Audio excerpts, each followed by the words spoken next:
যে সময় তুমি খেলে পরের দিন ওই সময় তোমার আসক্তি উঠে আসবে। ওই সময় যদি এই মাদক দ্রব্য গ্রহণ না করো তাহলে তোমার মানসিক অবস্থার পরিবর্তন হয়ে যাবে, সুস্থ মানসিকতা থাকবে না। এটি হলো মাদকের খারাপ দিক। আর গাঁজা যারা খায়, এটা গাঁজা খাওয়ার পর দেখা যায় যে নিজেকে অনেক রাজা বাদশাহ এবং বাংলাদেশের প্রধানমন্ত্রীও অনেক সময় ভাবে যে আমি প্রধানমন্ত্রী। এই যে খেলো তার মানে একটা ঘুঘু পাখি এটি থেকে কিন্তু আমরা দূরে থাকি।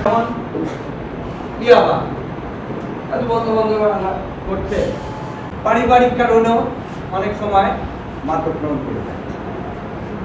কোনো বাড়িতে যদি কেউ গাঁজা খায় দেখবে সে বাড়ির সন্তান সেও ধীরে ধীরে আবার সিগারেট বিড়ি, এটাও পারিবারিক কারণে এটা অনেক সময় আসক্তি। এবং অদূর ভবিষ্যতে আমি আশা রাখবো যদি কেউ নেশাগ্রস্ত থেকে থাকো সেটাকে এখন থেকে পরিহার করবে কিনা তাই বল। সবাই পরিহার করবে আর অবশ্যই দিন। তাহলে আমার সাথে বাপের অথবা মায়ের তহবিল যেখানে আছে সেখান থেকে টাকা চুরি করতে হবে, তা না পেলে চাল চুরি। ঠিক আছে। আর ছেলেরা যারা আছো তোমারই ঘর, তোমারই মা, তোমারই সবাই কাগজটা সবাই নিচে রাখো।